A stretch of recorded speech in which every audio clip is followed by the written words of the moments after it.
Welcome to The Explainer. Today we are tackling something absolutely foundational, modern JavaScript variables. Seriously, whether you're building a massive web application, setting up a continuous integration pipeline, or writing robust automated tests, your whole framework rests on exactly how you handle state.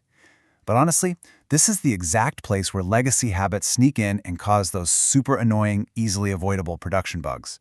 So today, we're locking down the fundamentals and escaping that legacy code for good. So before we even look at a single line of syntax, we really need to think about state. Ask yourself, how does your code actually remember data?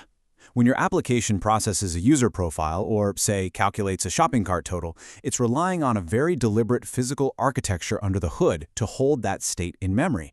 And if that memory isn't allocated correctly, well, your logic is just going to fall apart completely.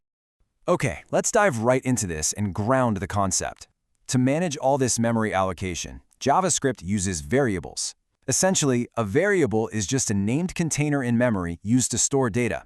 Think of it kind of like a labeled box in a giant warehouse. You assign an identifier to it, drop your data inside, and then just call upon it whenever you need it. It's a beautifully simple concept, right? But exactly how you construct these containers, well, that makes all the difference in the world for your architecture. Now, historically, JavaScript gave developers 3 different keywords to construct these memory containers: let, const, and var. And if you spent, any time at all in a JavaScript codebase, you have absolutely seen these scattered everywhere. But let me be clear, they are emphatically not created equal. Defaulting to the wrong one is exactly what causes flaky code and those incredibly elusive bugs that keep you up at night. We really have to start by isolating var. You're still going to spot var in older tutorials and legacy repositories, but in modern development, it belongs entirely in the past. Here's why. Because var lacks block scoping, it basically has a bad habit of leaking data outside of where it's supposed to stay, especially when an application scales up. Advanced, robust JavaScript avoids var completely, so just leave it behind. So, with legacy code out of the way, we step up to our modern standard. What's really interesting here is the shift to our modern heroes, let and const. These two are the absolute gold standard for declarations today, mainly because they give you precise, block-scoped control over your data. However, they serve 2 fundamentally different purposes, and choosing between them requires deliberate intent. You can't just flip a coin. First up is let. This keyword gives you flexibility. It's designed specifically for variables that are absolutely going to change. Imagine you initialize a variable called name and assign it the value Alice. Simple enough, right?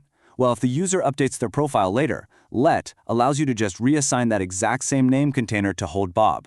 The container stays exactly where it is, but the contents inside are swapped out. It's perfectly fluid. But, as you can probably guess, fluidity isn't always safe. When changing a value could totally break your application's logic, you need const. Short for constant, this keyword literally locks the container down completely. It tells the runtime environment, hey, under no circumstances should this value ever be reassigned. To really see this in action, imagine we successfully initialize a constant by declaring const city equals London. Boom, a locked container is created. But what happens if, say, later in the script, someone attempts an illegal reassignment by declaring city equals Paris? Well, because we used const, we've drawn a hard line in the sand.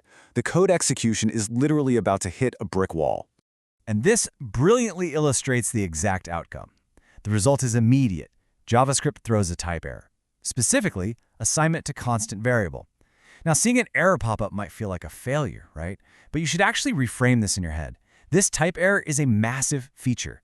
It is the compiler actively protecting you and your whole team from accidentally overwriting critical state. It stops a silent, nasty bug from ever reaching production. So the absolutely crucial point here is how we apply all this to our daily work. Here are your golden rules, your practical takeaways for modern variable declaration. First, default to const. By starting strictly, you inherently make your code safer and self-documenting. Second, only downgrade to let when you mathematically know a value has to change, like say a loop counter. And third, banish var from your codebase entirely. Just pretend it doesn't exist. We've obviously made a massive shift from unpredictable legacy scopes to these strictly controlled modern containers. But I'll leave you with a bit of a provocative thought to chew on. If we are locking down most of our variables with const, how do we handle complex data structures? Like if an array is declared as a constant, can the items inside it still be rearranged? It really changes how we think about memory, and we'll unpack exactly how that whole shebang works next time. Until then, keep your code strict and your logic sharp.